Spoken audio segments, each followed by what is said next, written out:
Okay, I'm back. So we're just gonna start off from where we left, right here.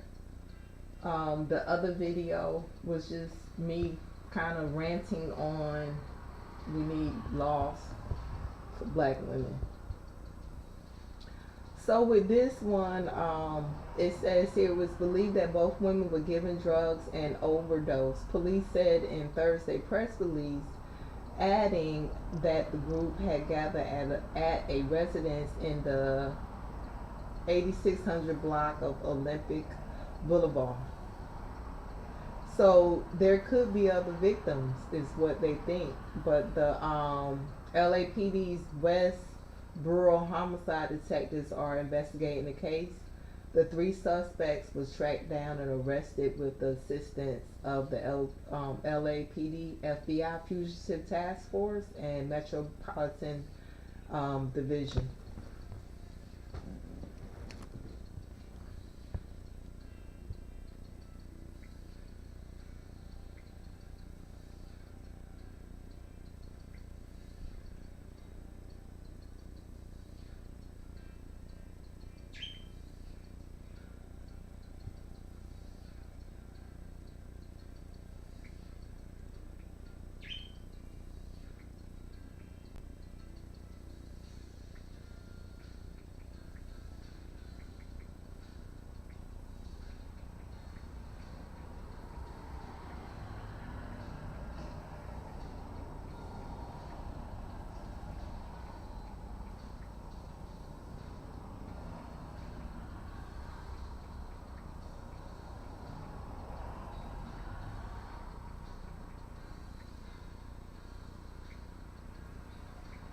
Now, ladies,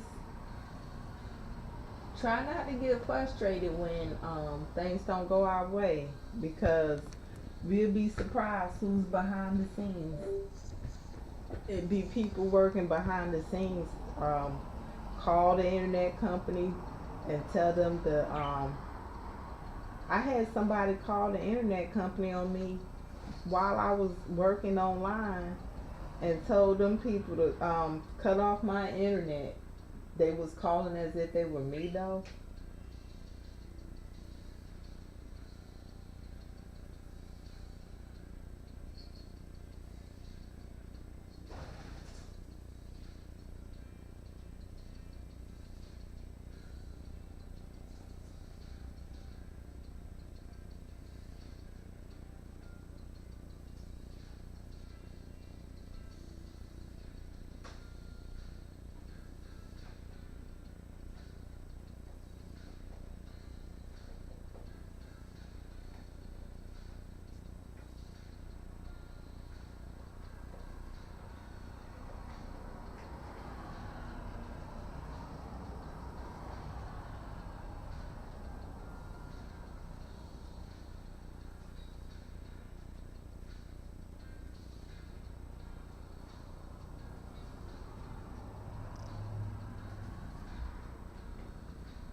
So whenever, instead of getting angry, sisters, you know, we gotta realize that we got, you know.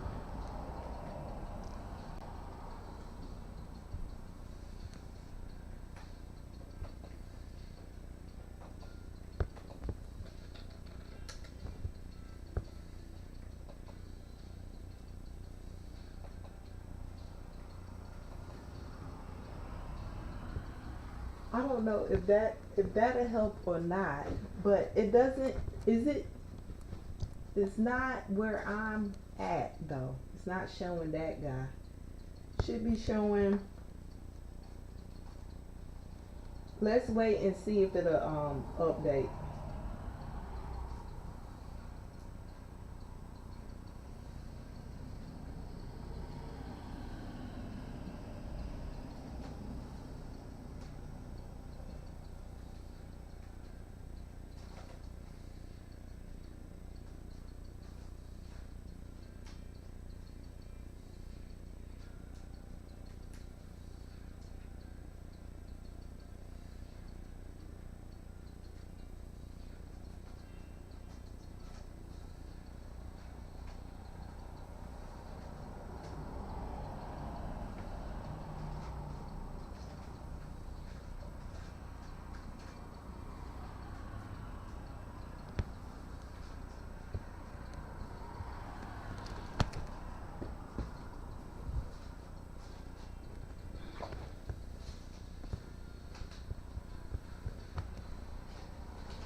Okay, so let's move to the next story.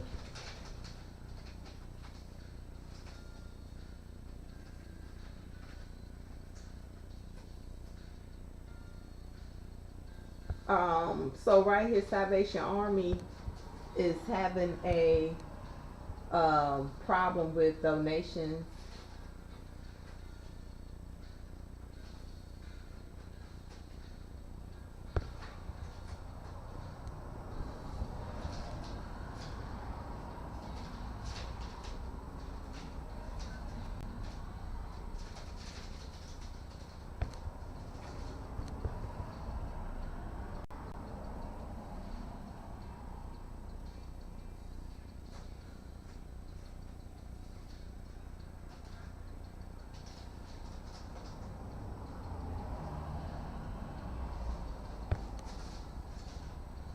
You know what? I think I'm gonna have to stop this and um, restart my PC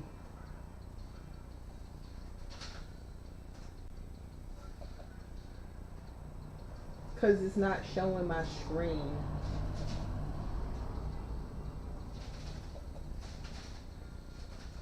Okay, it's showing it now.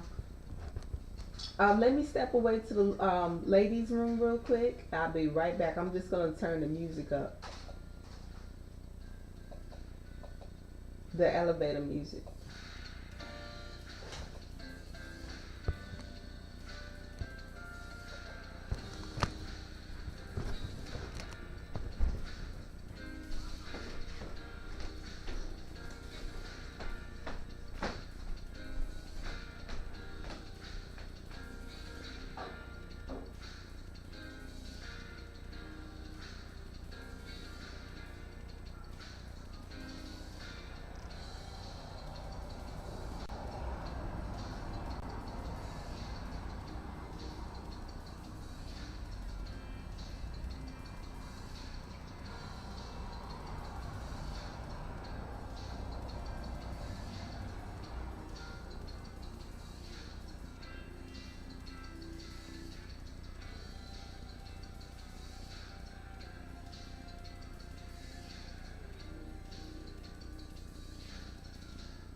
Okay, I'm back. I'm back in a sec. Back in a sec. All right, all right. It's still not on the same. It's a little bit of jet lag. It's a little bit of a jet lag.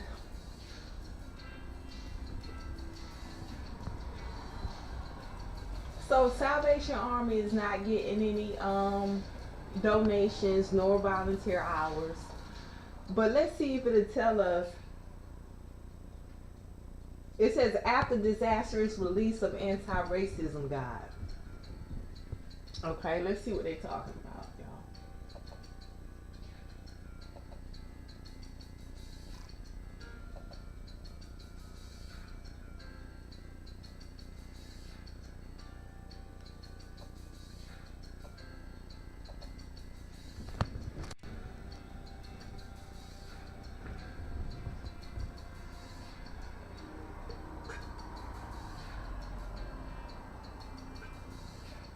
Also, y'all, I do have a Patreon.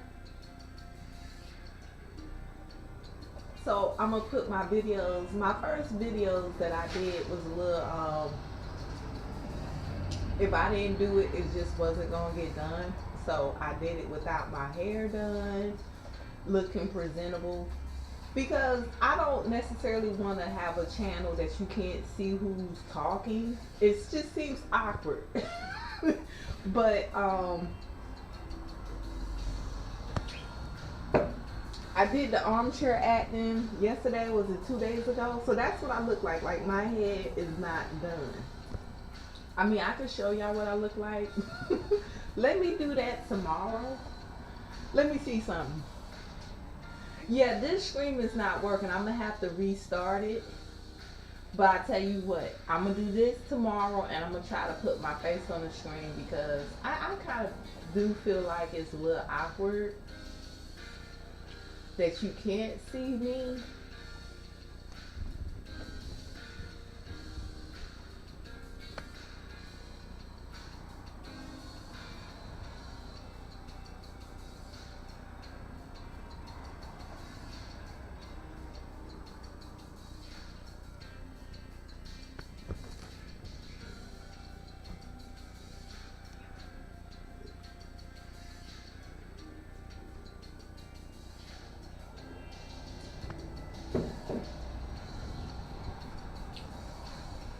So let's see what happened with the Salvation Army real quick.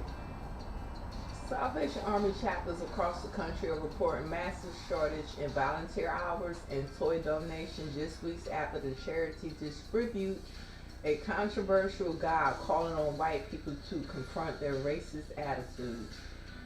Some 20,000 volunteer hours have gone unfulfilled for the Salvation Army's Red Cattle campaign this year, which historically represents about 33% of the charity's total donations. The charity has also reported substantial shortages of toy and gift donations in some parts of the country, such as New Jersey, where donations are down 30% across the state. Now, a lot of people don't know this, but racism, when we talk about antebellum era, racism in the North was just as bad as racism in the South. The only difference was, there was a difference, and I forgot what it was though.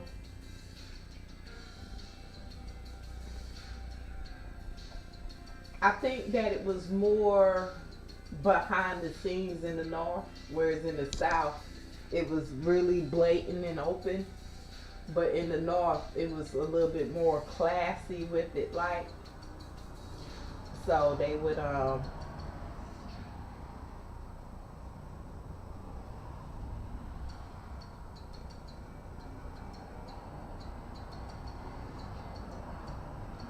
be more racist in private than in public. I believe that's how I went in the North, but don't quote me on this or etch shit in stone. So let's see. I do commend these companies and the critical race theory, what this is doing is it's allowing for people to talk. It's also letting people know that, hey guys, you're being racist. You know, like when you treat people less or differently than the way you want to be treated, the golden rule. So hashtag the golden rule. When you treat people like that, you create hate in your own home. Let me give you an example. When Hoover, was it Eisenhower? The Eisenhower, the one, I'm sorry, I'm getting this mixed up. Not Eisenhower, but the one that was over the FBI during the Black Panther movement. I forgot his name. Wasn't it Eisenhower? I mean, that was the president's name, but didn't we have a Hoover? Hoover was racist. He decided to allow drugs to flood in America because he felt as if it would be self-contained in a particular set, a group of people who he felt were less than him.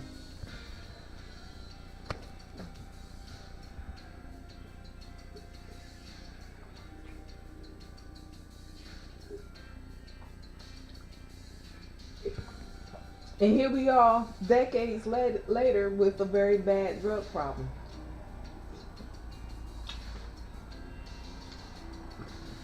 The problem with drugs in the United States and homeless is so bad that they need to clean up these drugs.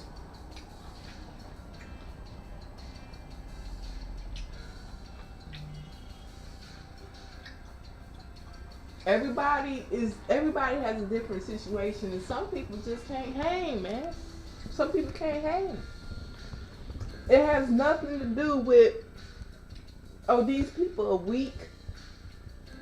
You'd be surprised what a group of people who have nothing better to do can do and mess up your world real good and hard. I'm witness to that. It's not just that somebody get on crack or heroin and then all of a sudden they're homeless and oops, they also are black. That ain't the case. It'd be a lot of good people who are being targeted by, I guess you could, some people want to say Illuminati, but if we look in the Bible, Illuminati is just a group of people who value money over people. And that's all we have nowadays. You know, what's going on in the streets and what a black man will do is crazy. I don't think it has anything to do with racism. See, there's some things I don't want to say right now because I don't want to seem insensitive to black men. That's not me. That's not me. I'm not trying to create another race, a subset of race of people and make black men lower than that. That's crazy. But all I'm saying is that if we protect black women, okay? So the stream is just we got some bad jet lag on this, y'all. But listen, let me keep on going, and then tomorrow we'll start fresh, and I'll make certain that, you know, my system is clean as a whistle. But I know y'all gonna hate this. I think I'm gonna hate this live because I do rewatch my lives because I think it's the craziest thing for me to ask people to watch, to subscribe and share and watch me, but I don't even watch myself, and it's just to critique myself, you know, make sure I'm pronunciating my words. But I do commend them, you know, Red Cross in this case. The last case was the critical race theory. You know, they're trying to start dialogue.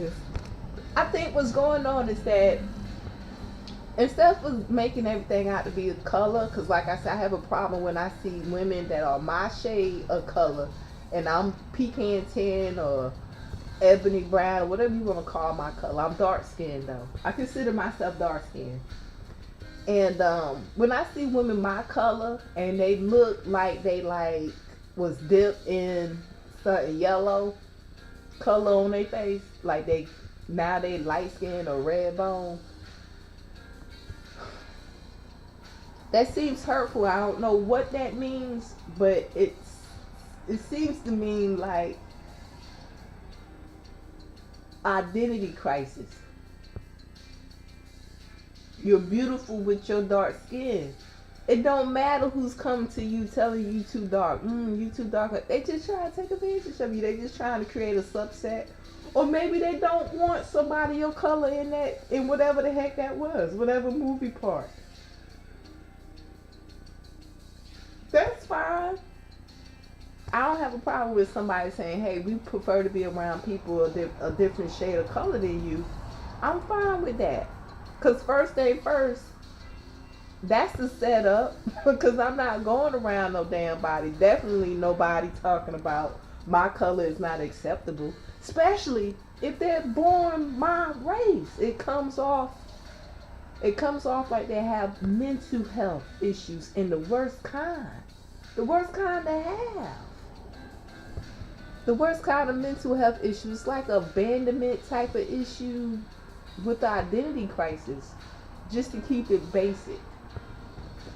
And no, I'm not a psychiatrist to diagnose anybody, but I've done extensive research on it, and it could save you a couple of bucks if I was to diagnose what's going on with you mentally, because then from that point you can go work on yourself if anybody wanted to do that. The reports of volunteers and donation shortages come less than 3 weeks after the Salvation Army pulled an internal Let's Talk About Racism guide that discouraged color blindness and called on white people to evaluate racist attitudes and practices. Now, the reason why I think this is good, but they're telling you and they're showing you that they're losing out money on it. So it's a possibility that maybe some people are not racist, but offended and have pulled, their services. But let's look at this and scale it up and say it was the nation, or let's even scale it up higher than that and say this is coming from the globe. Realize that 30% of those people who are either potentially racist or potentially highly sensitive to racism, but common sense would tell us the 30% of people who stop donating after they put that up is racist. 30% of the population is so blindly racist that they will pull their funds from the Salvation Army. And my other question is, why? Let's click on this and see what their guide said. Because I think what happened, like I said, with the Hoover situation, a lot of people were feeling like, okay, the drugs will just stay. Okay, so when I clicked on that, it says they're trying to change history. Can you chip in? Oh, here it is down here. Let's talk racism.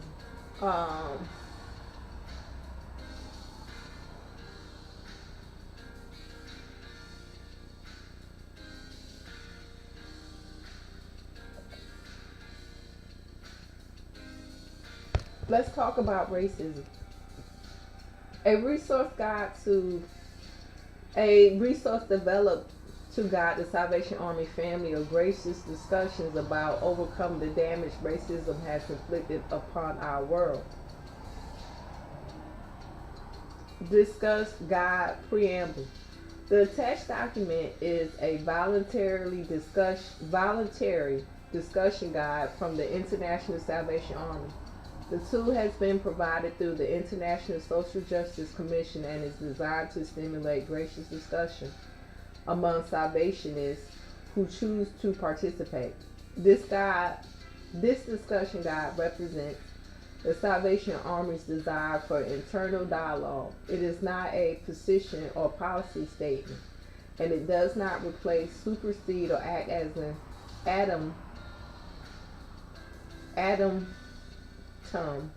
to the Salvation Army's international positional statement, which can be found here.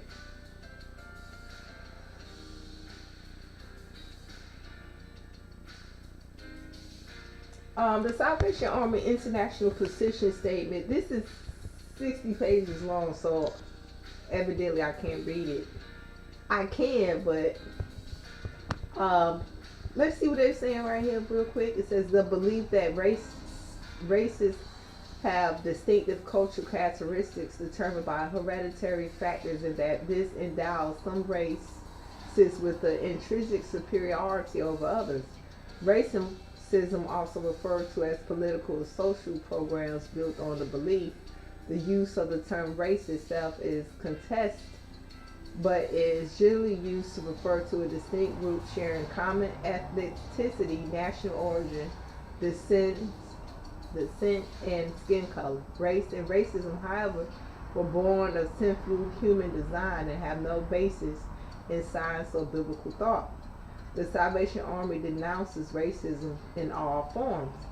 Yet, race and racism have created detrimental divisions and harm throughout the earth, even in our Christian schools and thought and methodology, and have led to slavery, caste system, war, genocide, and unequivocal systems and statuses.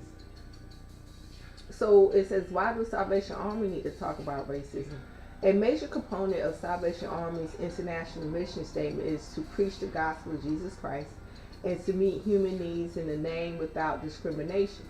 However, we cannot truly serve our brothers and sisters if we allow discrimination and racism to happen around them or even within the Salvation Army.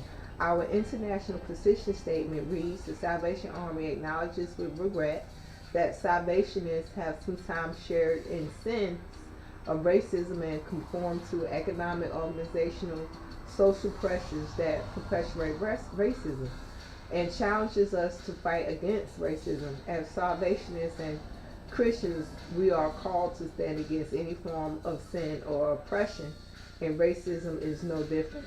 So they at least admit in that economically they have participated in racism. What I would like for them to do is to go ahead and tell on themselves. So I'll read this some more to find out in what way were they specifically participating in racism. Guys, we don't even know how we are being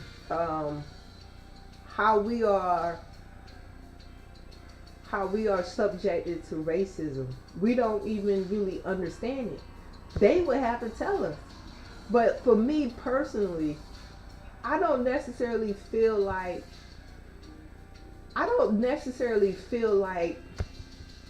they're racist. Although I have come across very racist white people, they never come to me out of happenstance. If I want to use that word, but it might not be even a real word. But what I'm trying to say, I never experienced racism organically. It was always a behind the stalking. And sometimes I'll call the police, and sometimes I don't call the police. It all depends on the situation, and you have to look at the high spot. But the racism I experienced has always been behind unicorn hunting and like race play. And like I said, race play was like when black men get with affluent white couples for their sexual prowess. In exchange, they give them money to have sex with affluent white couples. A black man will be given money, and with that, higher status, right? Because whoever makes the most money is definitely on a different playing field than others who don't. So they're in a better situation financially now. At least financially they are. Now the Bible tells us that, in so many words, who can be in the same house with a crazy person? Like, even if they have everything nice. Like, it's biblically, the Bible tells us that you can have people who have money and mental health issues, and you can't live with them. So that's on them. Their misery is on them. Misery loves company. So don't be in a company with no rich, miserable foolishness. All right? And I do believe calling people foolish, the FOOL, that's a curse word. It's not good to call people that, but I see a lot of people do it. To me, for some odd reason, it hurts. And I don't know why, but I think it's some way or form of sense. We are all foolish. You know, we all are on one angle. Somebody else come in and just really show you how much of a fool or foolish, in so many words, that you are. But that word FOOL, yeah, a lot of people have that on their foreheads in invisible ink. But to call them that, it's like a curse word for me. I don't know why, but it just feels like it's wrong to call somebody that. But yes, when it comes down to experiencing racism, it's always been behind stalking. And like I said, we have a lot of black men that have mental health issues. So let me give you an example. Let's say that I can't afford Christmas toys for my family. So what I do is I go over here to the Salvation Army. They have a toy giveaway. Now, when I go to the toy giveaway, I'm being treated like a slave, as if not even like almost like a slave. When I get there, somebody just battery assaulted me. Like somebody literally just got up on me and just like punched the Jesus out of me, right? If like I said, if I didn't know any better, you would think that I'm on somebody. Like you would think that I literally did something to somebody. A lot of us black women are stalked by black men, and we don't know, because we don't know what's going on. When somebody comes and punch the crap out of your head, that's grooming, and I don't like that. That's what needs to get the death penalty. I don't care if your child doing it. It don't matter. It needs to have a death penalty. But who needs to go to jail for that are black men, these big football players, these big guys who are pushing your kids up, who are pushing your family members up, who are stalking people to stalk you just because you are a black woman. Has nothing to do with anything other than your gender and your race. And in some instances, unfortunately, a lot of different minority women are getting with black men under the assumption that they're going to take care of you differently than they had took care of us. And then they get a rude awakening when they don't have anybody to help them take care of their kids.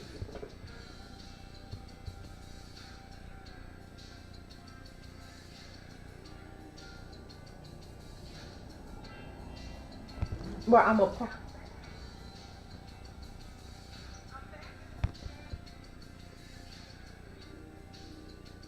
this jet lag is almost like 30 minutes behind. Okay, so at least you'll get the recording. It's just super duper lag is bad. But it's something I need to do with my system, and I'll do it. But the racism, if I talk openly about racism, I don't go anywhere. I'm a complete square. I'm a nerd. I've always been like this.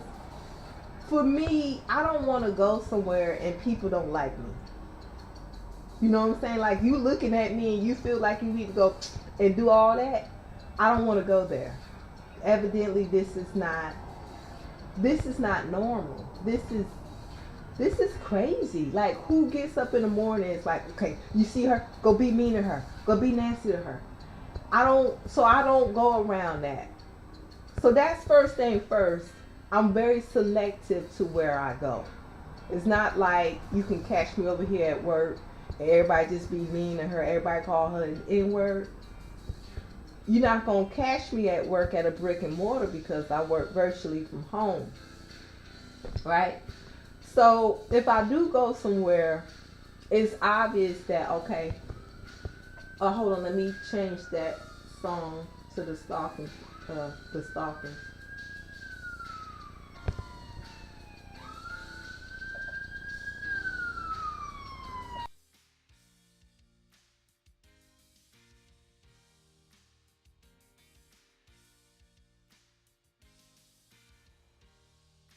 Now, when it comes to racism, I've never experienced organic racism. It's always been stalkers putting white people who are racist, but maybe they're not blatantly racist. I mean, nobody wants to be sued, but they're like, hey, if you're harassing me just to call this black woman who I have no connection with, who you're harassing me to just call her the N-word to make her feel unwanted, to make her feel less than a human, to make her feel as if her voice and her presence is not of value.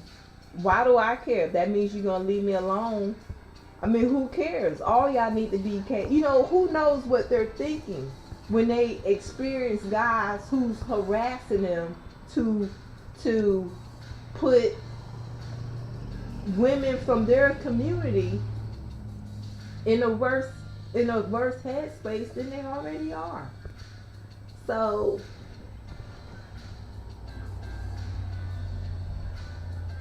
that's the kind of racism that we're dealing with, and I think that we do need a conversation about that, women. Our black men are telling our white co-workers to call us racist and treat us like we're slaves. They're doing that behind our backs. And they'll come and lay down with you in the bed every day. And then when you go to work, calling your boss, say, hey, y'all ain't, y'all ain't do what I tell y'all to do. Y'all gonna have to keep out of y'all. You can start these companies out of business.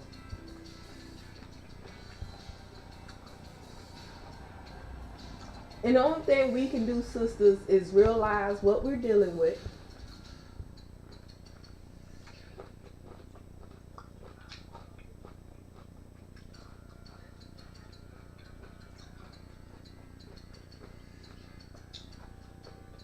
Fight this thing from the outside. Stop fighting it from within your house, man.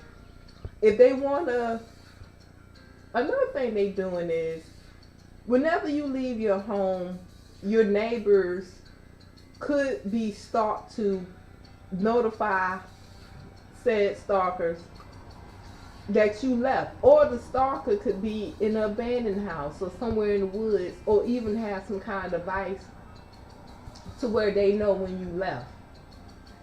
Okay? Now the problem with that is that when they come in your home,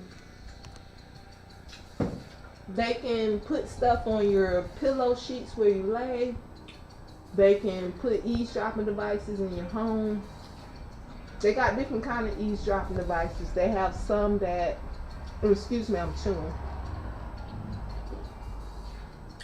Y'all get y'all a lemon when it gets cold and try to dry up that phlegm that could be accumulating from being around cold stuff. Or people doing that black magic or voodoo.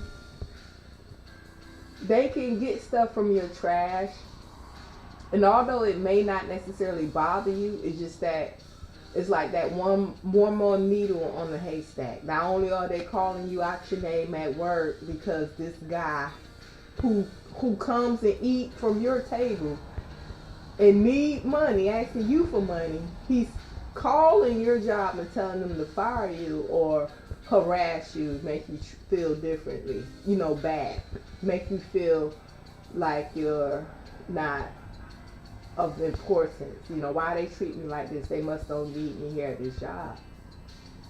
It's not that they don't need you. It's just that your man, he's stalking you from your own house.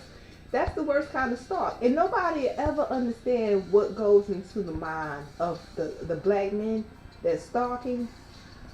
You'll never be able to understand their motivation behind why they do that. They want to control you. Most of these stalkers are pimps. That's just why they do that. And the reason why it works for them is because they assault people. So if you're willing to put your hands on people, you know how to do it good because that's all you've been doing all your life is quote unquote grooming people. You can groom the cops and then you can you can groom your way into the lifestyle you want. Now my mom always said you can fool some of the people some of the time, but you can't fool all the people all the time. So that's one thing about it. Time is not on their side, and eventually people know that, hey, stay away from that guy. He's stalking. But what can we do? We need to advocate for better laws. We need stiffer pervert laws. These are like, technically, if you catch someone being a pervert with someone, like, your stalker is a pimp, right? Or at least he's a crackhead who some kind of way need to get high, and so they'll try to pimp out your unconscious body. And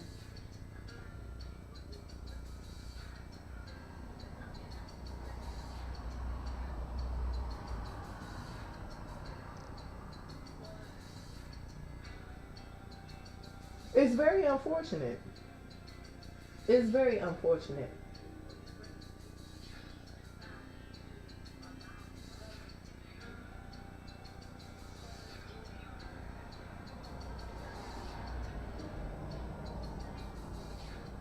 It's extremely unfortunate to know that just like in antebellum era, black men were a threat to us. They were allowed to treat us a certain kind of way.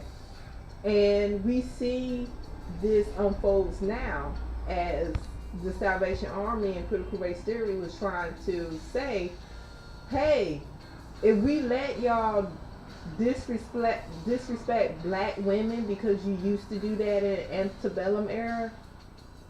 So basically what happened in 1863 when they did the Emancipation Proclamation, so there was an executive order, kind of like when Trump put in those executive orders so that we'll have money coming in. That's like an executive order. So it was an executive order to free the slaves. But here's the kicker. Abraham Lincoln was like self-taught on how to read, politics, and all of that. And like within 3 years before he actually won the election. So he just learned how to read himself. And he drafted a legal document that wasn't specific enough. And the punishment for having slaves was none in existence. And nor was, if it was a punishment, nor was it enforceable. So that's the problem we're having, where you might say, well, don't we have black cops? Yeah. But then we talk about antebellum era. But we're not understanding, guys. And I want white America to talk about this. When you talk about critical race theory, when you talk about racism and what white people play in it, include black men. Include black men. Because this is the reason why our numbers, women, are dying off. And we're talking about the majority, meaning the minority and marginalized members are not being counted. And they're devastating. Because when I go places, I don't necessarily even see black women. I see nothing but black men. And that's awkward. I don't know if they holding black women hostage in their vehicles as they driving around, looking around the schoolyards for people to prey on. Because don't think your sons won't get preyed upon either. It's just that depending on their size, they got different things they like to do with them. Like put them up to get big jail time and stuff.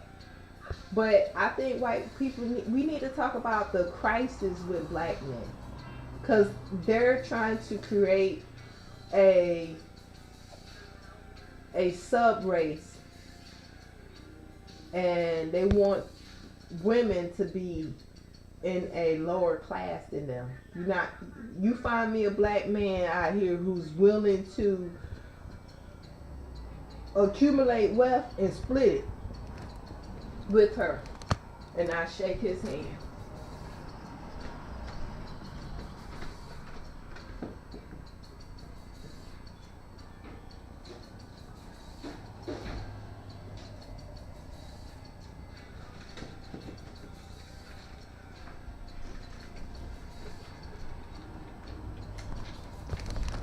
All right, so think about that, people. Think about that.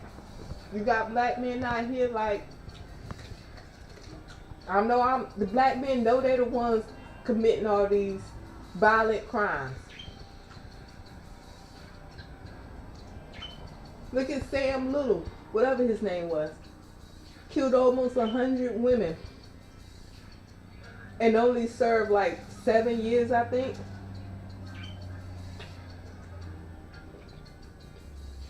He went into how those guys was helping him. You know, they was looking for a particular type of women. Women who didn't want to put out. They felt like they need to sacrifice them because they don't need them. Those kind of guys don't want no damn woman. They want to be with a man. They like to hunt women and beat them as a way of, it's like when people buy a beautiful diamond ring. It's not the point of the ring, it's the box, the gift wrap, the little bow, and all of that. It makes the experience just that better. So a lot of black men you have out here, and I'm not saying that what I'm saying you have to throw away all scholarly textbooks. What I'm saying is from just like a meta-analysis in my personal experience. Okay? What I'm and you can put what I'm saying in gold because I do have a higher formal education and I do value education. So I'm not out here just speaking rhetoric and talking points to try to grow my channel or anything like that. Although my channel needs to be grown, messages like this are not on black men's agenda. Like a black man should be coming up in here, every woman that come through, bigging her up, helping her out. But in actuality, if he does that, it's sometimes a fallacy or facade to groom her into human trafficking, or what they, we used to call it prostitution, but now it's called human trafficking. So,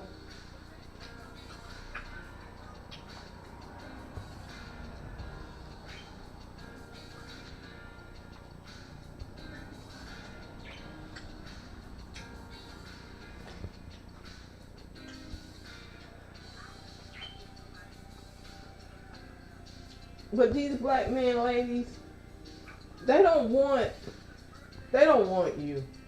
They don't want me. They don't want Holly Berry. They don't want the prettiest woman on earth, whatever race she is. They don't want that. What they want is a white man with a lot of money. And they will throw you to the wolves to conceal that while they accomplishing that same goal. They're going to make it to where white men ain't going to even have an option but to be with a black man. Because they taking women out of here.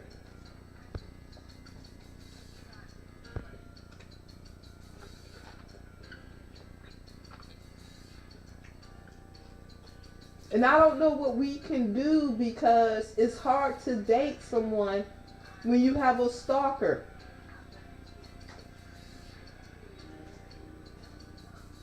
Some people say, well, that's just it. That your man fixed the stalker. Well, when your stalker has attempted murder charges, tried to kill his own mama, has attempted murder charge, domestic violence charge, abuse of women, and every year, you don't just date no other guy and let him handle that. It's just not responsible for me as a human being. It's not very human to date another guy when you have a stalker that done committed attempted murder charge. And the sad thing is, I believe he only served like 18 months for attempted murder. So what is that worth you? You could beat the fear into someone and only get you get a hotel room technically and a meal. Maybe you got a stuffer every now and then. That's an even trade.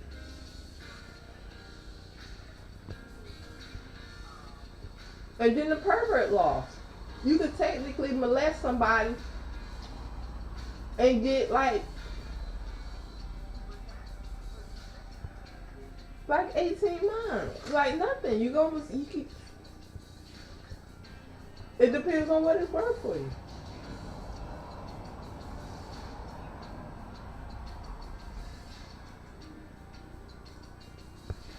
So at least the Salvation Army tried to have the dialogue, and they showed you how racist America is, because God, Lee, how could you pull your donation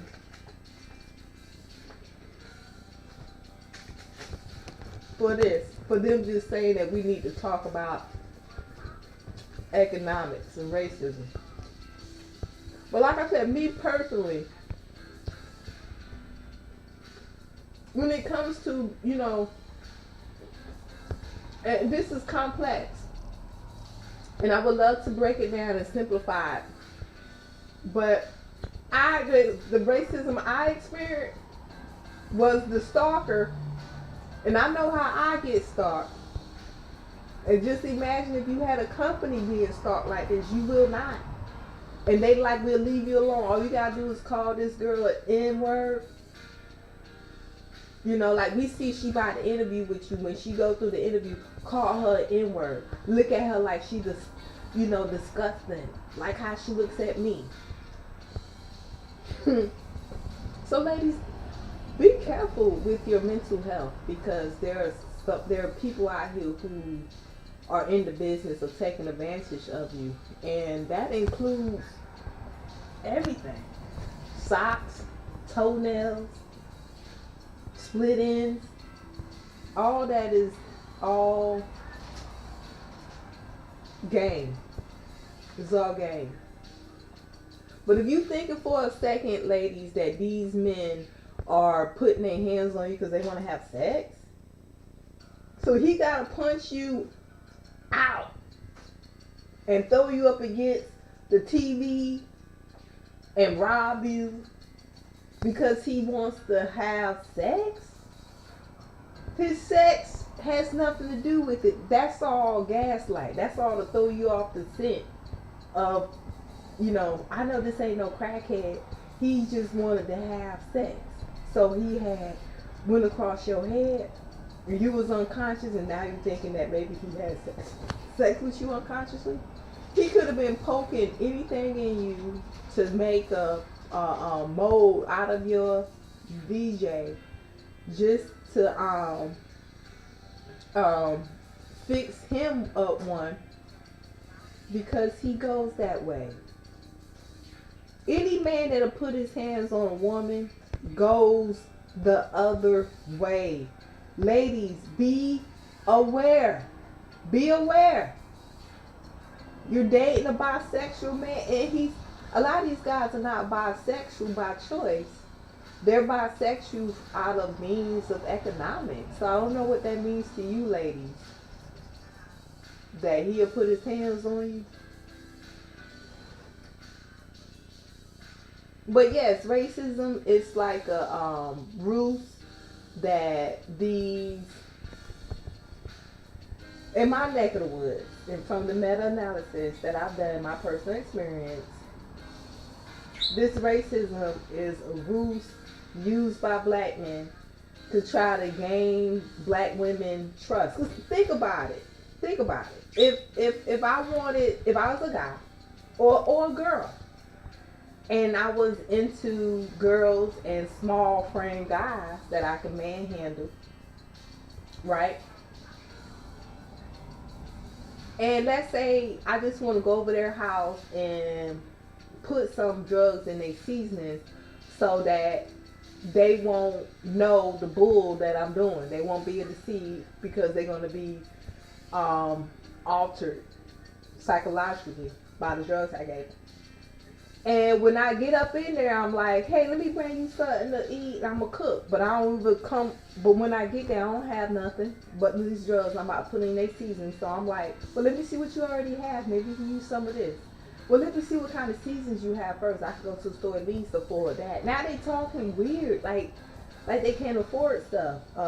So just know that he'll pretend that he's doing one thing, and it's literally just to be in your presence. In your presence, he gets to take advantage of you physically, groom you, and leave you incapacitated or altered psychologically to where it's not real easy to give the police an exact statement. Then sometimes when the police come, they also are being stalked and harassed. We want to look at this on a lighter scope and say, okay, they're being stalked and harassed. They know that dude will come from behind and punch them in the head and have them down on the ground as well. Don't think that these police officers don't get touched. Ladies, be aware that they playing the game just as well as anybody else, because a lot of us black women don't know what they be saying to these cops. They'll tell the cop to go ahead and arrest you, or to go ahead and beat you, or to go ahead and anything you, because they not going to say anything, and they know you not if they knock you down hard enough, or quote unquote groom. So instead of saying beat you, let's say groom. That's the new term that that I was told that you have to say by Cat Black, who I would love to do a little bit of acting with, because we need to get some movies that depict real life stories from black women perspective, because we have a lot of men who get out here and they make good movies and they're speaking women voices. For example, Tyler Perry and TD Jakes. They are very good at producing black movies, but they're producing them from a black woman's perspective that they don't have because they're not a black woman. And some people feel like, oh, women, y'all just not as good as men creatively. And that's not the case.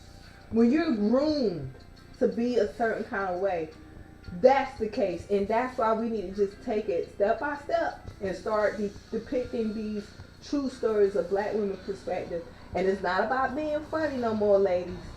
This is not kits and giggles. This is our lives. And the numbers are winding down, and they don't have to. This could be avoidable. We need to stop playing around with these guys. They trying to make certain every woman got a guy on her arm, and that's just so she can be groomed. Don't do it. Don't fall for the trap. Ladies, stop marrying these dudes from Africa when you American. When you African American, African in American is not an African American. That's just an African. Just like an Asian in America is not an Asian American. That's a Asian. Now, I consider myself African American because I know my roots and my history. But African American, anybody who comes from a foreign country, we don't say European Americans. We don't say Asian Americans. Now they think when they get their green card, that now they can put the American in front of whatever their origin is. But that's not legitimate. They're just Asians or whatever their nationality is in America. But African Americans, like myself, who do believe that I was enslaved, that I was kidnapped from Africa and brought here, my ancestors were kidnapped from Africa and brought here against their will or under false pretense, and then had everything taken away from them. And here we are now. We've come a long ways considering where we came from, but I can't be ignorant to the fact that there are some African American, there are some black people that was from here, America, who claim that there's no such thing as slavery and that's all made up. So, go figure. So for those people, they're black, but I'm African American because I know that my ancestors were kidnapped and brought to America and was taken advantage of in the worst way. And because I'm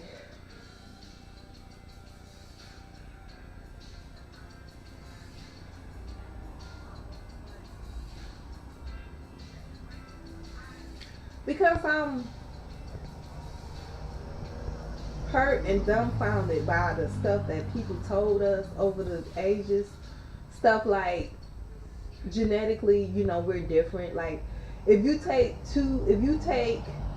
some bones over there and you find a dead person's bones, they claim like you can get the DNA off the bones and you can tell what nationality that person was. That's a lie. They don't get DNA. What they do is they can look at how wide the nostrils were or something like that, or how narrow, or how the forehead was shaped, or the eyes in contrast. So they looking at the facial features, like how big her breast was or her butt naturally. Was it, silicone? Like they catch some woman with silicone in her breast, they could automatically assume, okay, boom, this is a Caucasian woman. It's technically what they say. They not pulling their blood, and in the blood it tells you that this is an African American, this is Caucasian, this is Asian. It don't work like that. That's a lie. That's a lie. That's a lie. Another lie that the medical industry tells their students still today is that blacks don't feel pain. We have a high thrashing for pain. So y'all better be careful about going into these doctor offices, because they're actually taught to treat us differently. Like I go in there and I'm sitting here like y'all talking to me like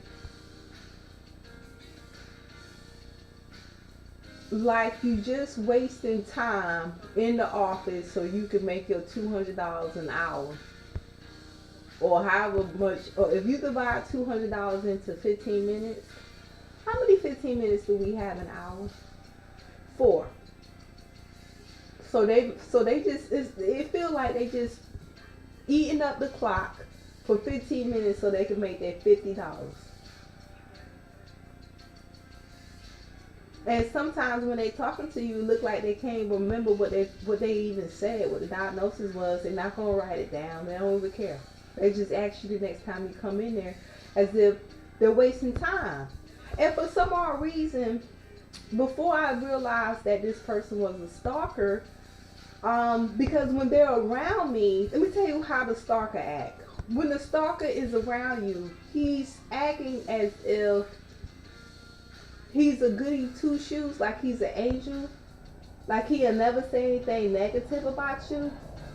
But the next thing you know, he's walking around your head, trying to groom you. And it seems like we're always at odds. We're not supposed to be at odds with no fucking man. Excuse my French. Men, when you come into a room and the sister is looking at you like you look like Halloween, that's not a diss. That's not a diss. That's you look messed up, man. From all the bull you doing all over the years is showing. Guys, don't get offended when you look at a female, she looking at you like you creepy. Are you watching her? Are you watching her?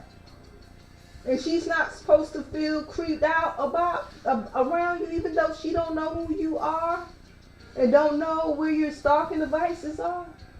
We're not thinking like that. But the only reason why I say this is because we're going to be in a world of hurt. Things are going to get much worse. And black men are not going to have a woman to use as a scapegoat. Because this is called a shelter in place. And ladies, if you got a man around you and you're doing shelter in place,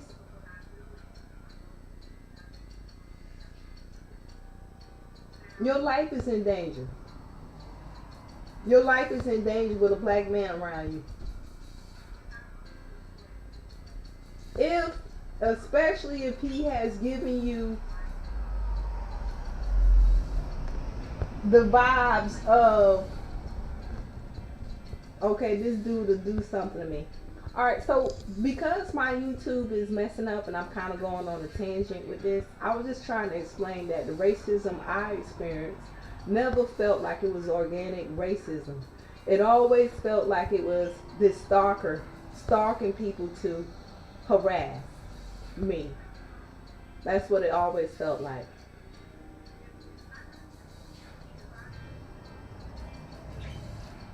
And that's crazy because I went to school with white folks. I didn't go to a HBCU.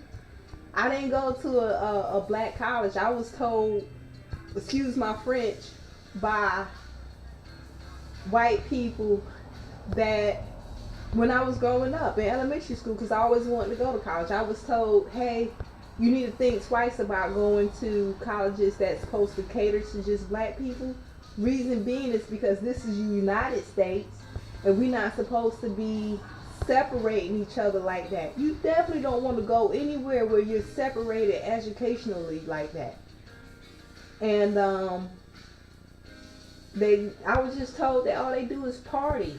For one, they party a lot. That's going to be the main vibe. Two, financially, they always in trouble because those schools usually are private, meaning that anybody can get into that job position of being over the finances. It kind of can be a little screwy. So they always have financial problems. You're going to have a problem with financial aid and paying your tuition. You're going to have a problem with graduating on time because all they do is party. And you're not being around the majority of people that you would usually be around on the majority of jobs. So, and then the fourth thing that sold me was those schools are not owned by blacks.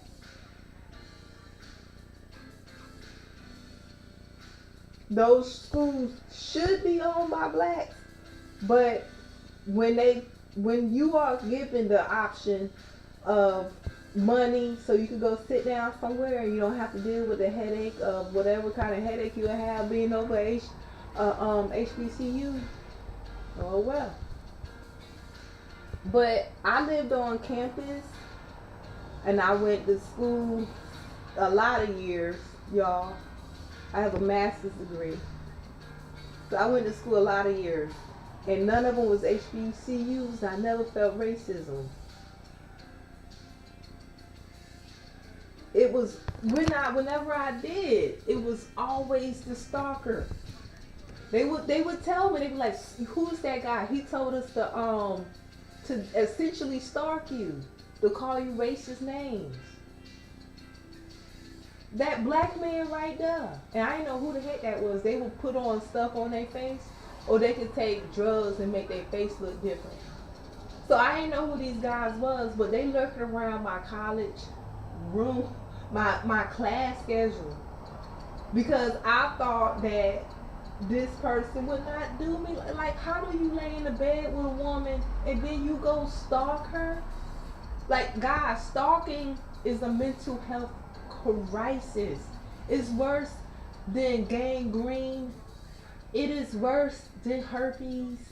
It is worse than cancer. It's worse than AIDS. Because it's a mental health issue and it's like, it's contagious. It's contagious. It closes down businesses. It ruins lives and families. And it's all geared towards gender. Take stalking out of the equation and you'll have a better America. I guarantee it. But when you allow people to stalk people, like 3 instances of stalking. So meaning when they get that first call, and it could be somebody, it could be a woman calling, prank calling, talking about there's an emergency, run your sirens on that street by that house. We shouldn't have that every day. We shouldn't have that every day. And it should be common sense that it's stalking, but people don't care because they're not, as long as they do it, they still get paid. Or they shuffle it. That's why these jobs have such a high turnover rate. You're not thinking about black women, specifically black women. Specifically. You would say, oh, why not white women? Why do we need to care about black women? Isn't it more white women we should be concerned with?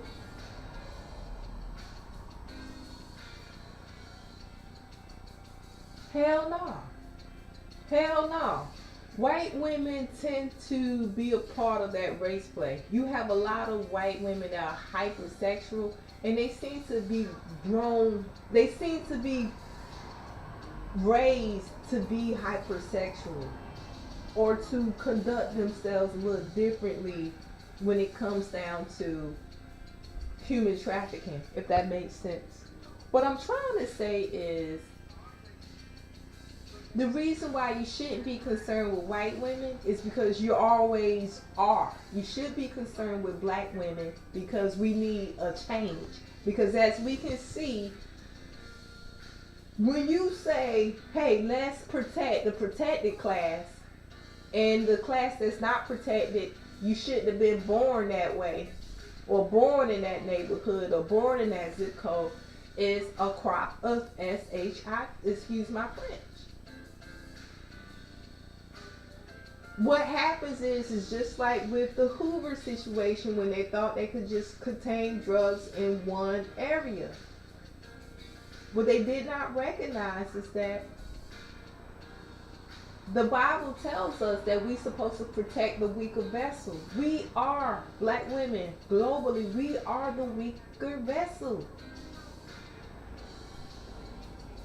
When a man says, or when a man has an ideology that it doesn't matter what this sister want to do, if she doesn't do prostitution or do what it is that I need her to do so I can get my crack or drugs, that's why they doing it. Don't think these guys want to have sex with you so bad. You're so beautiful, your cookie is the best cookie in the world. That's not it. If you really want to be with a woman, you want to hit her, come on. You want to hit her. That means to you, really want to be with her. So women, the only reason why we buying into this stuff is because of the grooming. They're grooming us. Grooming. What happens when we're not protected as black women and they continue to protect only the protected class? That protected class is going to get smaller and smaller, and you have no fucking women, and all the white men will have to date a black man, because that's what these black men want. They want y'all. They want a white man. They won't want us. They want power, prestige, and they want a Johnson. And sorry, ladies, we don't meet those qualifications. Not all 3 of them. We shall not, and we will never have all 3 of those. We will never have for power, prestige, and a Johnson. Nor of that color. That's what these black men want. That's what they want. Understand. Understand. That's what they want. But society doesn't allow that. And plus, if they went around a white man with that bull, we'll see a whole lot more of what we fell out over when we saw what it was we saw. There was a beautiful woman that was reading those folks' background. And although it was needed, and although when she was reading it was saying stuff like, these people are beating women, they don't pay their child support, we still fell out. I'm not saying that some of these guys we need to throw away, but ladies, we don't need these type of guys that just want to groom us. And I know that's all we see, and if we was to advocate to pro-black women versus pro-black community, which is essentially saying pro-black man, we're losing out. And our families are being devastated in the process because we're not opening our eyes and facing the music. Unfortunately, one big fallacy we have as black women is we consider that we think that if we have a situation across the street or across the way, we feel like a black man's supposed to come and save the day. And that's just not what it is, ladies. That's only in Looney Tunes. But let me excuse myself to the ladies' room.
All right, so thank you for tuning in.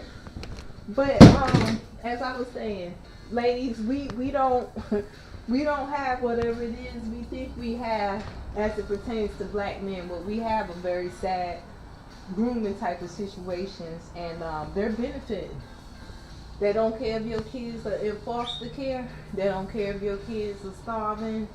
They don't care if you on a desert island somewhere.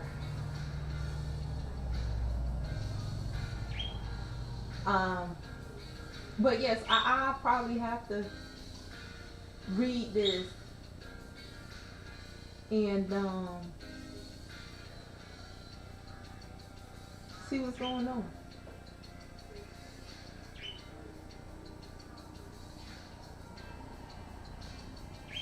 But now, another problem we was talking about is why are so many black men in jail? And a lot of them would be like, because you women keep on calling the police on us. They're not saying it's because they're committing violent and they're committing crimes. They're not gonna say that. That's when they're gonna say. That's when they start talking about racism. Well, it's because I'm black and it's racist. Not knowing that this guy is having sex with a white man some damn where. He'll sit there, well, they're racist though.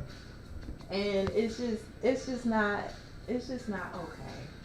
It's just they don't tell what they're doing, but they be real good and hard with telling what you're doing and gaslighting you, trying to make it look like what you're doing is wrong. So, let's move to the next story.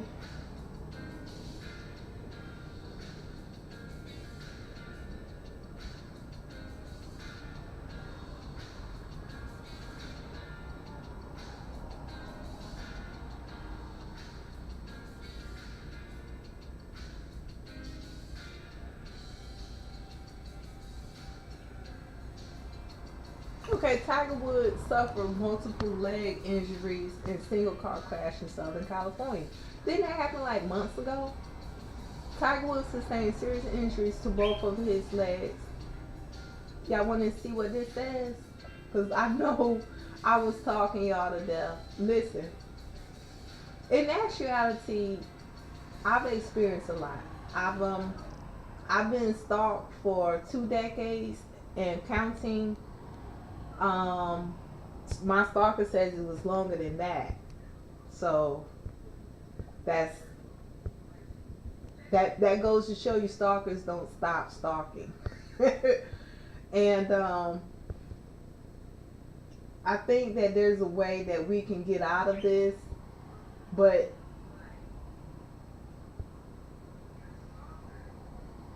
we gotta look into what the law can do for us and what we need to do for ourselves. And then we need to beef up on economics. We need to beef up on protection and security in our homes. And we definitely need to beef out for these brothers that don't give a darn. If he's not willing to take a background check, let's see what the heck he's dealing with. Leave him alone. We can't be by ourselves and protected all the time, but we definitely don't want them to be in our home willingly. If they get in there, let them be done groom their way in so they know they got to get out. But they try to get you out of your homes and stuff like that, ladies. It's all grooming. And we need better laws to where we can turn the tables on them, because let's say I got into a fight with you. Me and you, we just got a physical altercation. You hit me, I hit you real hard back several times. Like you hit me once, I hit you 3 times.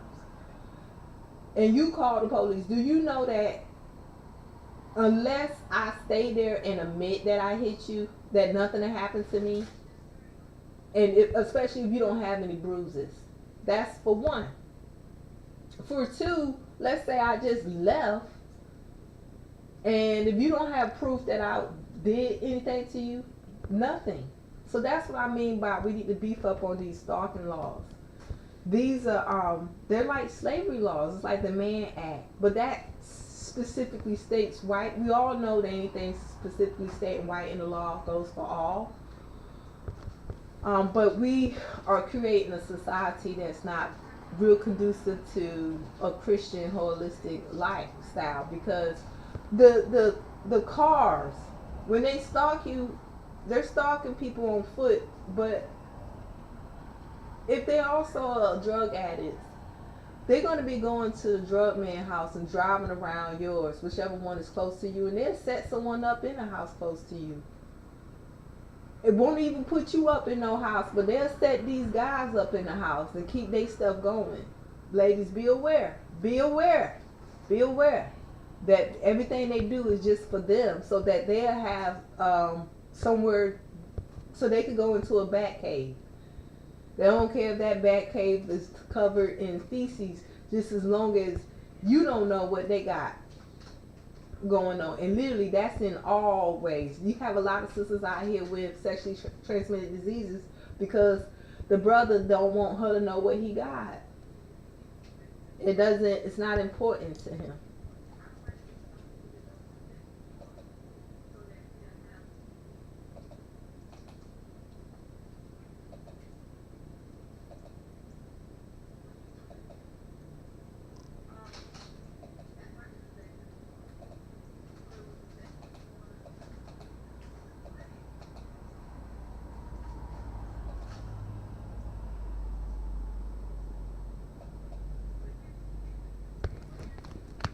So that's my new scroll, decrease crime, and that's what I'm talking about, decreasing crime. A lot of men um, do crime, so I'm not a feminist where I don't want you to be around a man. I'm just saying that these men are putting our lives in dangers, and we don't know when they're gonna snap. So I just think it'd be smarter for us to stay by ourselves and fight that battle from the outside, not within your home. Okay, if that makes sense. Not with the dude in your home. We're not made to be in no physical contact sport with these guys. And a man that feels like he should line you up that way is a red flag. Any man that feels like he's supposed to line you up in a way of showing you that you can't physically, you're not physically stronger than him when you never even said nothing like that, even if you did. What? And so now that you a male, you born as a male, now all of a sudden your brain don't work as it pertains to how you want to be treated and how you should treat a woman, a black woman, that you don't feel has the same class status as you do. So do understand that, ladies. These guys don't feel like we have the same class status as they do, and don't feel like we should ever have it. But let's watch this with Tiger Woods.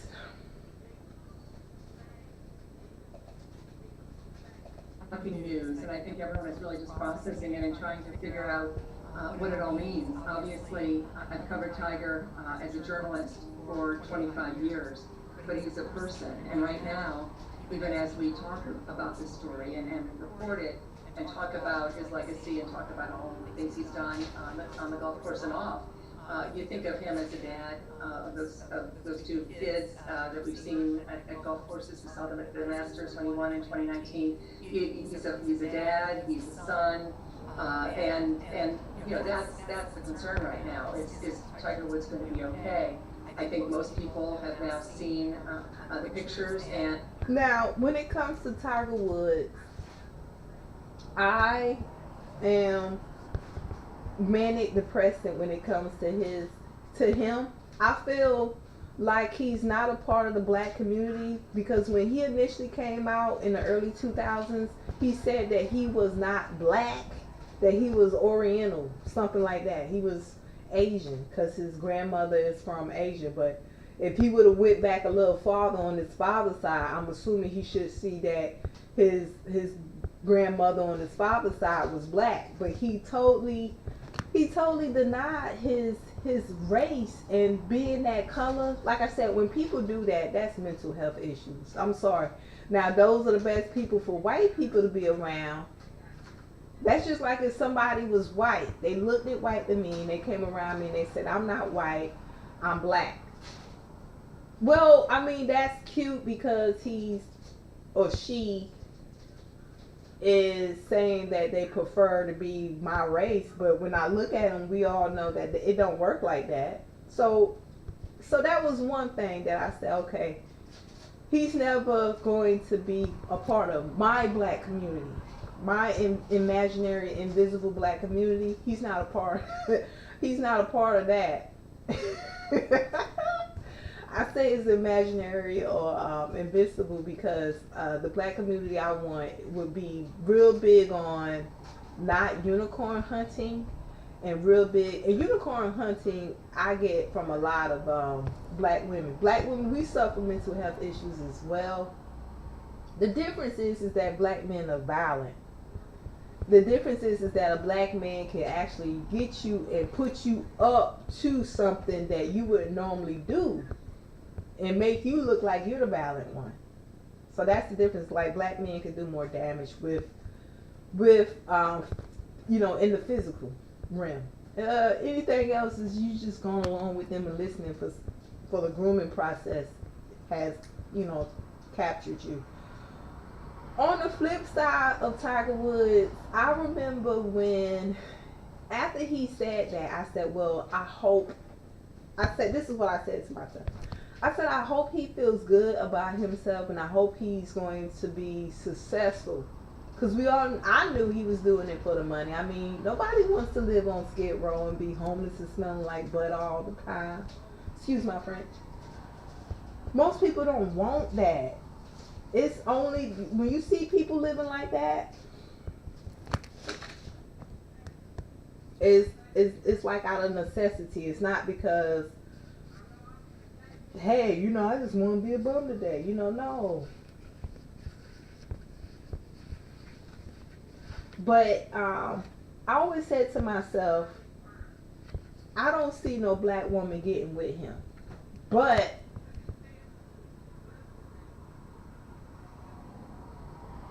I don't see him wanting to be with a black woman.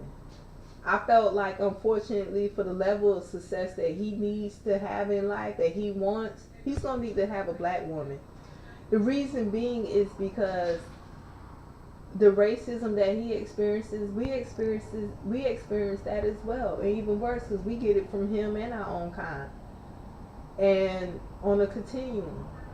So nobody knows how it feels to be treated like you are beneath someone else when you're not. You're naturally the best person on the planet. Because you taking so much, we don't hear you complaining or anything like that. And you do what you can do. These guys put our kids in foster care and all that stuff. And you don't hear us complaining about it. We try to get our stuff together so we can get our situations right. And here they are, every step and loop of the term, telling people down at the telling them women down at the welfare office. These black men that date them women down at the welfare office, tell them to cut your welfare benefits off and stuff. Not that we should be on them, but we have a right to. It's not like because somebody's on welfare that means you're supposed to go groom them. I mean, where they do that at? I mean, why we gotta have that kind of black man? So the other thing about Tiger Woods was, I prayed that he knows what he's doing, because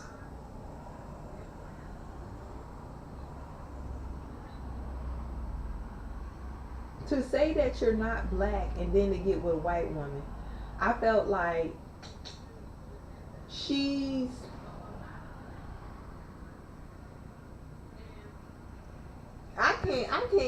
I can't get with no white man that's like, hey, I'm not white, I'm black. I don't want him. So for her to want to be with a black man who says that I'm not black, for any woman to get with any black man out here saying he ain't black, for a white woman to get with that guy, something's wrong with her. Because I couldn't get with a white guy who said to me that he's black. And it's obvious he is not. It don't work that way. You don't get to just say, hey, I'm a guy. Although I'm a female, I can just say I'm a guy, and then it's just now everybody recognizes me as a guy. It don't work that way. It don't work that way with your race or your gender. I mean, you can do things. That's why I commend trans women. I really appreciate them, because I feel like they've taken a step down to say that they're a woman and to dress and behave as such. And if they don't know what it is to be given a hard time, then nobody does. But they understand like how it is hard for a black woman, and it's merely because of black men. Like 99.9% of the stuff that black women have to 99.9% of black men are the reason behind the demise of the black community and the black women, because they are supposed to lead us. Now they saying women are not letting us lead. Don't a woman want you to be stalking her? You have mental problems. You can't lead and stalk. It don't work that way. You don't lead and stalk your same team. It's very mental health crisis. Black men, mental health crisis. How you stalk and lead your team mates. You leading them to victory and stalking them at the same time. When we understand that stalking is a grooming process meant to either achieve your drug addiction habit or your male chauvinistic, sadistic, violent nature. All right, so I felt like something was wrong with her because I can't do it. I don't want to get with no Chinese man who's telling me that he white, he ain't Chinese. I don't want that. I don't care how much money he has. It's just cuckoo. I want to get on the bullhorn with this. I don't want to get with the Indian man. Tells me that he's black, whatever. He's telling me he's some other race than the one he looks like. The one he was naturally born in.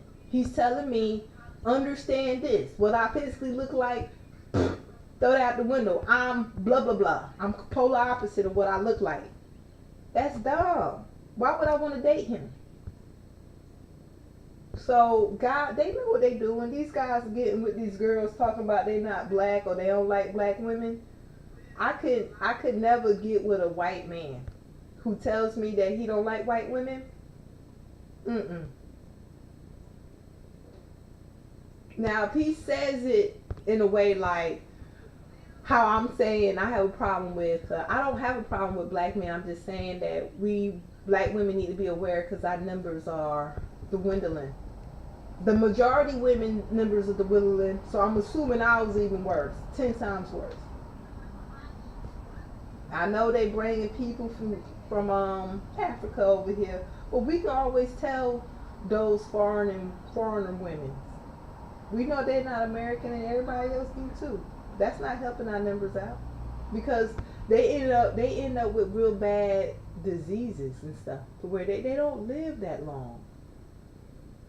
And they live nasty. Like, let me give you an example. Trash and sewer. It is so disgusting for me to just throw trash out in my yard. Like, I have to, even if you throw trash out in my yard, I'm gonna pick it up. You don't just leave it. So, but I don't know why I got into that, but let me say this. The positive thing with Tiger Woods was after he said that he wasn't black, they say, he was marrying a white woman. He was doing the golf game. It was in California. I was in California at that time. It was like the early 2000s. And they said they was Tiger proofing the golf course so he wouldn't win. And I thought I had fainted, fell back in my chair, and I didn't know what that meant.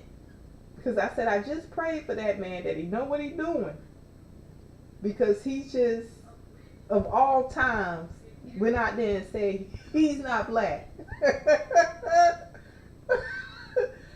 But I was like, I hope he know what he's doing. I don't know what the heck people be doing. And, I was young. That's the early 2000s. I was like, fresh on the scene. And I had no idea that black men would talk points and be like a history professor when it comes down to slavery. So you don't know anything about slavery. You need to take a slavery course down there at college. And I'm sitting here like, what in the freak does that have to do with anything? Like, if you know so much about slavery, enlighten me. But I gotta go take a slavery class or black history class from a prestigious college to understand what slavery racism is. But you have not taken it. Then, evidently you don't feel like I'm on the same level as you, class-wise. You don't feel like I'm important. That's fine. But you're not going to kill us. You're not going to stalk us with it either. And that's the problem. They're able to get away with that.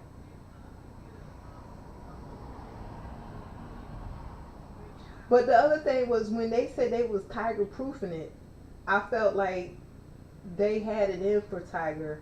I said Tiger must be messing with a lot of women, white. And I said, because it just always seemed like the consensus was like Tiger ain't S.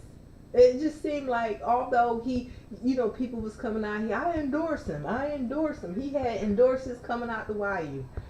But it was still, for me, I felt connected to Tiger. I don't know why, but I felt like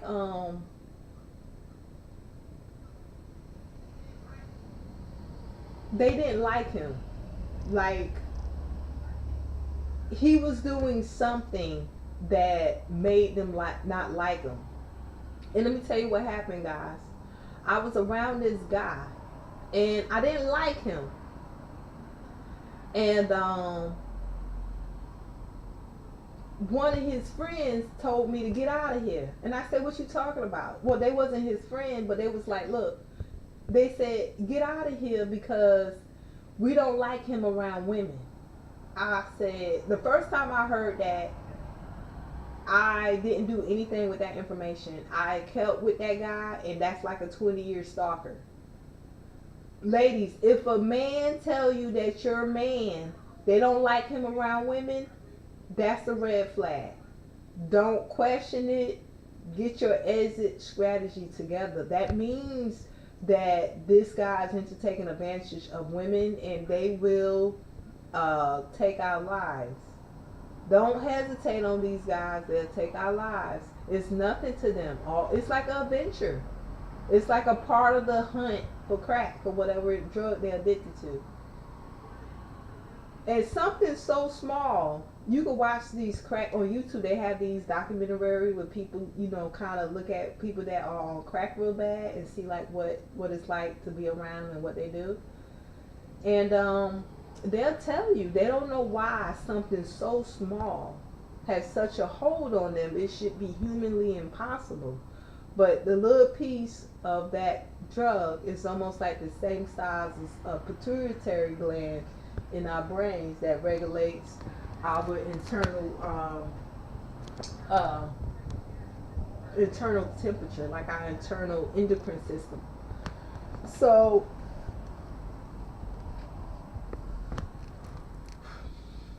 I felt like Tiger was,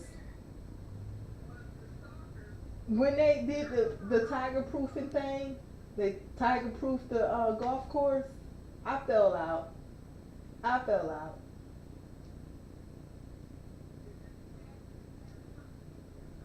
Because I said clearly that's evident they didn't like him. And I felt like he was doing something with women. So I don't know what that means to other women, but he doesn't take me as the guy that would like hit a woman. But whatever men are around him, they don't seem to favor like how he is. And so guys, I'm not going to say that they're not good at expressing themselves, because you have a lot of guys that are like the writer Stephen King. Like if he can't express himself, then I don't know what you call that. But clearly there are guys who are very verbose and can express themselves and communicate extremely well. But then there are some guys that are more like doers. They don't want to sit and conversate and analyze everything or anything. They just kind of want to do what it is that needs to be done, whether other people feel like it or not. I felt like he had men like that around him that felt like they want to do what it is they need to do to him, although other people are not going to see it that way. So that's all I got to say when it comes to Tiger Woods, is that I would never date him. There's a couple of other guys. Not that like I'm the person that they would want. No, not that I'm the person that they would want to date, or like, you know what I'm saying. But I'm just saying, let's say I was in their circle of influence, and they was like, let's date you. I would be ashamed to tell them why, and it would be because I don't believe you look at me as your equal. I believe you look at women as a class beneath you, specifically black women, as a class that's beneath you, and that a class that you want to remain, and that you want to keep beneath you. So that's all. And I hear a lot of talking points with some black men say stuff like they they um they want to date sisters, but we have attitude problems and this, that, and the third. That's just grooming, ladies. That's just what they call word salad. And don't talk to nobody that says that. Don't. There's no discussion with guys who feel like black women are any different than any other nationality. Because we live in a free world, and obviously they just trying to groom you. I mean, that's bull. That's crazy for somebody to feel like that. That's crazy and dumb. It's too immature. So for some odd reason, he's in the news. Okay, so he got a son out there trying to golf. That's cool. But that's all I wanted to say about him is that I don't know why I feel connected to him, but I felt like he's not into black women, and those kind of guys want to keep you in a separate lower class. They want to keep you in a low class. They're low class makers.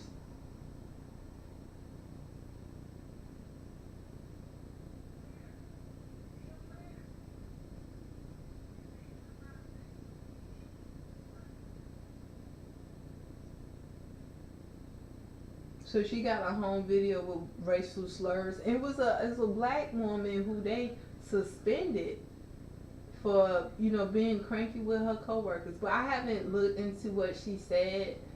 I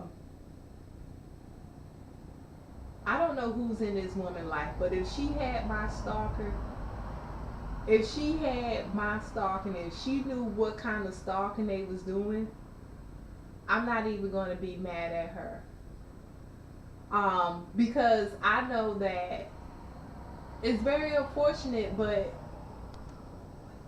if I go into her, let's say I had to go into her courtroom, that stalker would have told her whatever racial slur she said in her home, would have told her to say that to me, and that I don't matter and I don't count, and just tell everybody to pause when you say it, and just kind of go in with you on it. And then if she would have said no, he would have started to stalk her. And everybody on her job, everybody on her street where she lives, everybody at the store she goes to. These people, Pookie and Ray Ray, these people be stalking, and they get with different nationalities and races. So don't feel like only a black man stalking somewhere and creating low classes and being a low class. No, it's all races he'll work with, but understand he's the one orchestrating it, and he's the chain of the event. The link is the weakest link in the event. If you eliminate this one person off this planet Earth, I guarantee this world will be a better place. I guarantee it with my life, because that's how obvious this is to people who care. Why would I work for the fire department? Why would I work for the police station and allow someone to call several times a day, several times an hour, continuously for years, and don't do anything about it? Are you serious? And the consensus is, see, you need to comply with the low life and making your life low. You need to, that's the consensus. Like, they do it to where people they listen to the stalker because they're so persistent and so consistent that they have to be telling the truth, that this person has had to wrong them. And they'll groom you to believe that. to target someone else. And you would think that since she a judge, she'll be able to pull that person out and throw them in the ringer. These people are no longer doing stuff face to face. They virtually doing it. They, like I said, the way they do this stuff, they get away with it because if they was to get caught, they wouldn't get nothing but a slap on the wrist anyway, less than a year and or less than $1,000. So that's better than life. And you start throwing life at these guys, I bet you the tables will turn real quick. So when I see that kind of stuff, I just don't know what to say.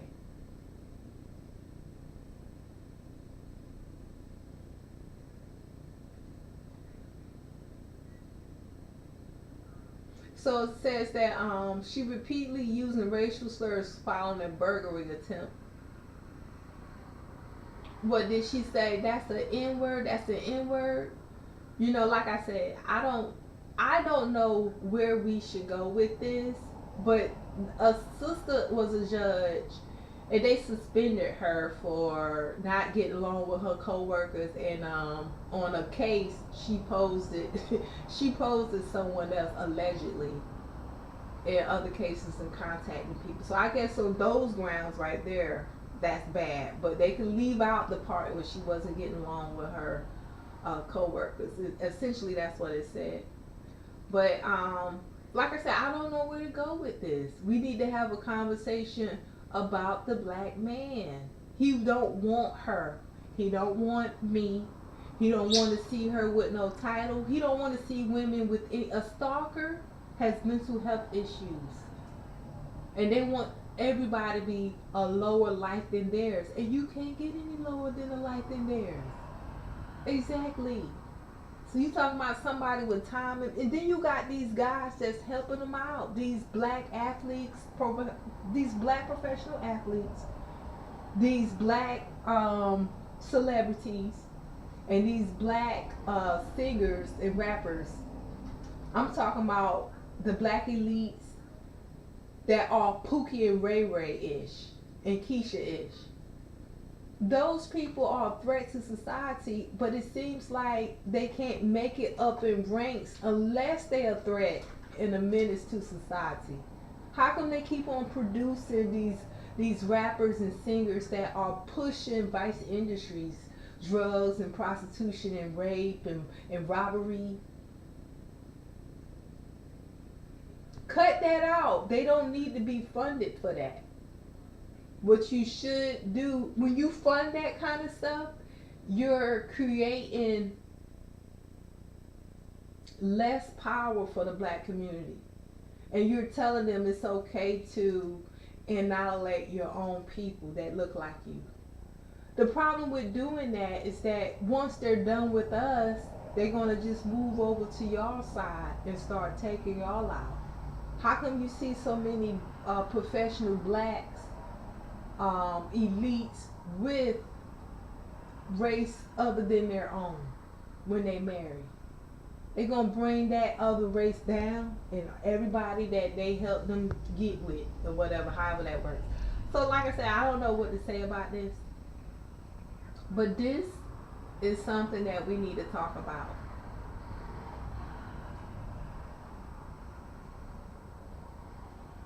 Now looking at her, she does look like she don't care anything about a black woman. Like she'll throw the book at you. And like I said, if my stalker was to get in contact and be like, hey, she's coming there to call her N-word, yes, she looks like she'll do it.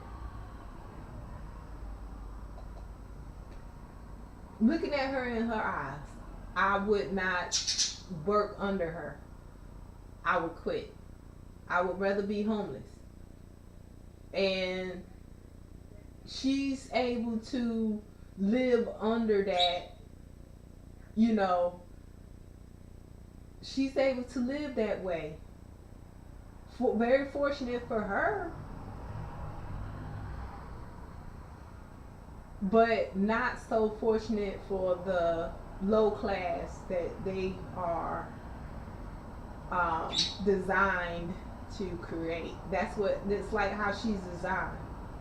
But yeah, looking at her in her eyes, she doesn't look like the type of woman that I would want to be friends with or work up under. I could tell you that looking at her. Yeah. Okay, in comparison to we just clicking on stuff. We just clicking on stuff now. Okay. Now let's look at this one.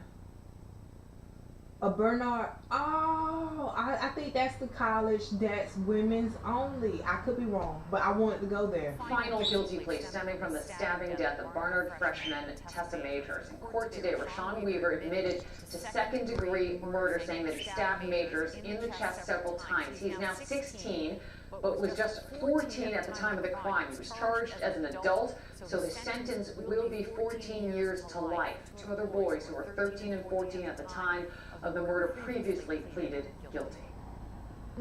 Rashawn Weaver. That sounds like an African American boy name. Can we see who did this? Well, the only reason why I pull her up is Final because guilty plea stemming from the stabbing. it's because she looks like the type of woman that I would like to be friends with. For some odd reason, when you look her in her eyes, I mean, yes, she looks like she knows that society says that, certain classes are low. But she looks like she's willing to look behind that if they, come in with their A game and they're legit. But unfortunately, that's probably what the stalkers or what these Pookie and Ray Rays was looking for when they did this senseless thing here. A botched robbery that went bad in Manhattan district.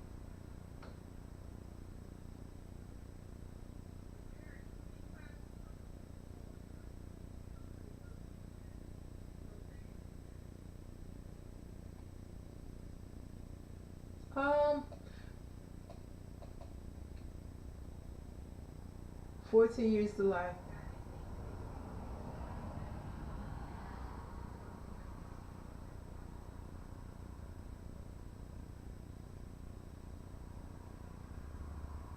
And these was babies, 14. So ladies, understand that these guys at a very early age can attack and hurt you.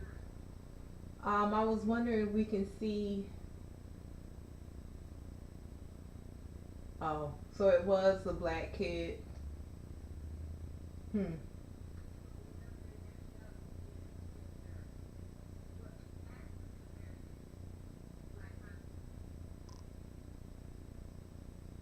And ladies, don't support these guys when they go to jail for stuff like this. It don't matter who they did it to. Your family, someone else's family.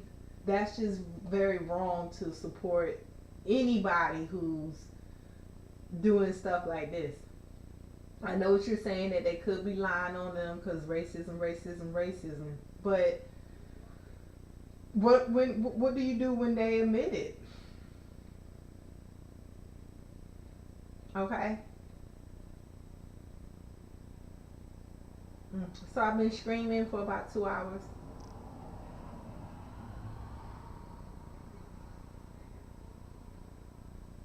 I don't know what was up with that Capitol riot.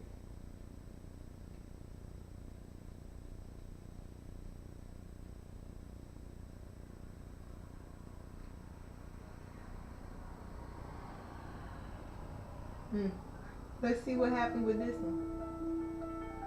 All right, have a great weekend. I'll know if you don't do the reading. I don't know why.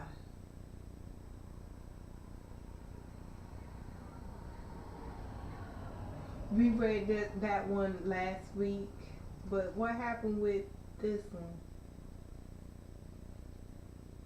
Glenbrook South High School sophomore Ellis Valdez was found dead on August 5th, 2020 with multiple stab wounds to the chest after police said he took marijuana from a 17-year-old senior without paying. The drug dealer chased after the boy And as they fought, he stabbed Valdez multiple times with a utility tool blade.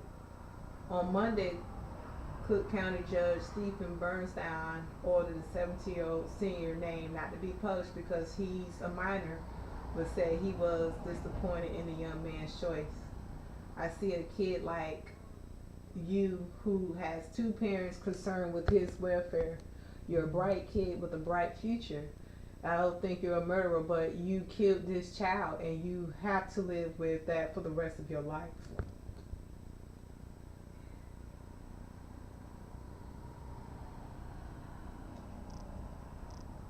So he didn't think he was a murderer, and he just gave him probation, and he just sliced the kid up. So I would definitely question the judge.